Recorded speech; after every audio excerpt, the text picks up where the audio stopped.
I remember this one time, a friend actually offered me one of their leftover antibiotics. They were totally convinced it would clear up my cough. Oh, yeah. Yeah. And luckily, something just told me, no, don't do that. But it really stuck with me how easily we could think that's okay when it's really, really not. And that kind of thing is incredibly common, Yeah. unfortunately. Lots of people make these small mistakes, maybe seem harmless at the time, but they don't quite get the potential risks involved. Right. That's exactly why digging into this today is, well, it's just so important. Okay, so let's unpack this properly. Today, we're doing a deep dive into something that's, frankly, vital for everyone: prescription medicine safety. Our mission here is to pull out the absolute key insights from reliable sources, think CDC, FDA, experts like that, Hmm. all to help you stay safe and, honestly, protect the people around you too. Hmm. So maybe the place to start is that really fundamental rule. It sounds obvious, but it's easy to forget.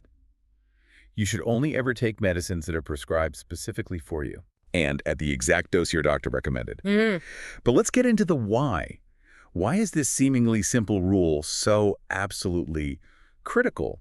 Like, what actually happens if you take something meant for someone else? Well, it really comes down to a crucial difference between what we call misuse and abuse.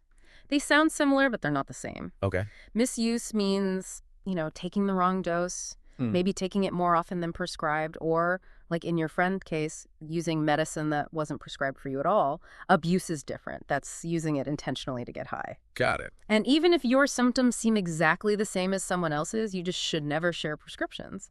The CDC actually points out that misusing meds not meant for you can, believe it or not, worsen things like anxiety or depression. Really? Yeah, and affect memory, mood. And something even more alarming now is counterfeit pills.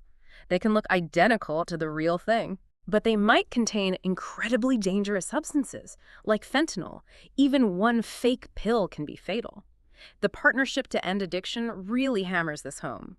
No one should take medication unless it is prescribed directly to them. Doesn't matter how safe it might seem because a doctor prescribed it. Yeah. Just not for you. That's a really powerful, frankly, terrifying warning. It completely underscores that point. Every single medicine is unique to your body, your health situation, your specific needs. Okay, so beyond just knowing what's for you, there's another huge layer of safety, right? Okay. And that's how medicines interact with other things. Absolutely. Interactions are a big one. And a critical point the sources all agree on is you should never mix your medications with alcohol. Never. Never. The interactions can be totally unpredictable, sometimes really severe. Think extreme drowsiness, problems breathing, even organ damage in some cases. It's just not worth the risk. Okay. And linked to that is keeping a good record.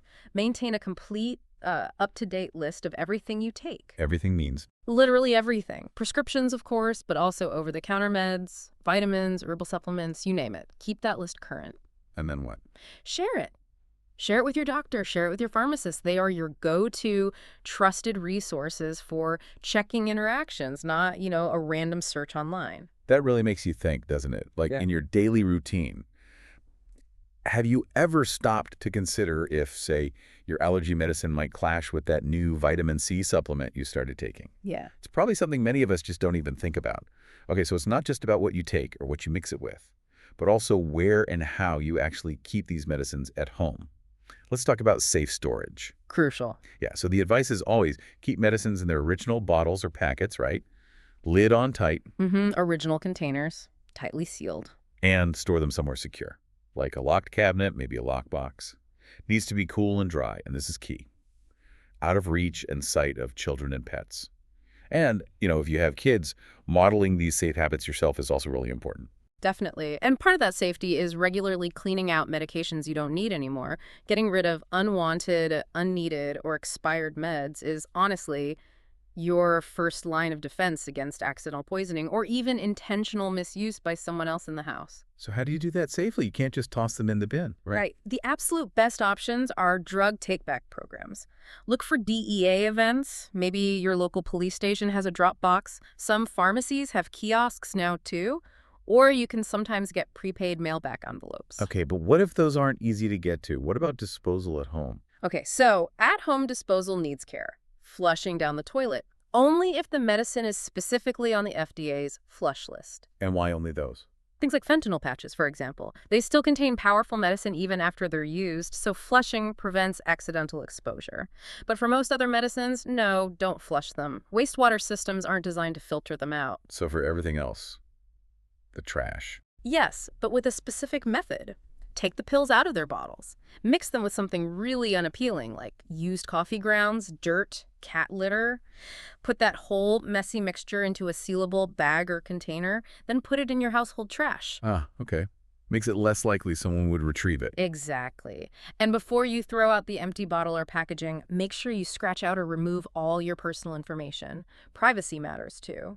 Oh, and quickly on sharps, needles, syringes. Yes. Never just toss them loose. Use a strong plastic container like an old laundry detergent bottle. Rigid, puncture-proof. Seal it up tight with tape. Clearly label it sharps, and then put that in the regular trash, not the recycling bin.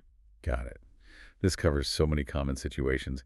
You know, those leftover painkillers from a dental procedure or, sadly, medications left after a loved one passes away.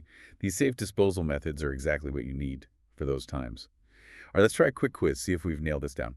Ready? Let's do it. True or false? You can flush old antibiotics down the toilet? That's false. Definitely false. Antibiotics aren't generally on that FDA flush list. So best bet is a take-back program or mixing them with coffee grounds for the trash. Perfect. Okay, next one. Why is it risky, really risky, to give your friend one of your pain pills, even if you're sure they had the exact same ache or pain as you did? Well, fundamentally, it wasn't prescribed for them, for their unique body, their specific medical history. They might have an allergy you don't know about or another medication that could interact badly. Plus, it just bypasses the whole point of a doctor's assessment and could, lead to misuse or even mask a more serious problem. It just wasn't meant for them. It always comes back to this. Knowledge is great, but it's most valuable when you actually understand it and can apply it. And with so much information swirling around, that critical thinking piece is just essential. So true. What really stands out to you from everything we've covered today? For me, here's something maybe to really chew on. This whole idea of medication safety. It isn't just about protecting yourself, it's bigger. It's about making your entire home, even your community, safer. That's a great point. So here's a little challenge maybe. Take 5 minutes this week. Just 5. Go check your medicine cabinet, your drawers, wherever you keep medications. Find anything expired, anything you don't need anymore, and then properly dispose of it using those methods we talked about. It seems like such a small thing, but it's powerful.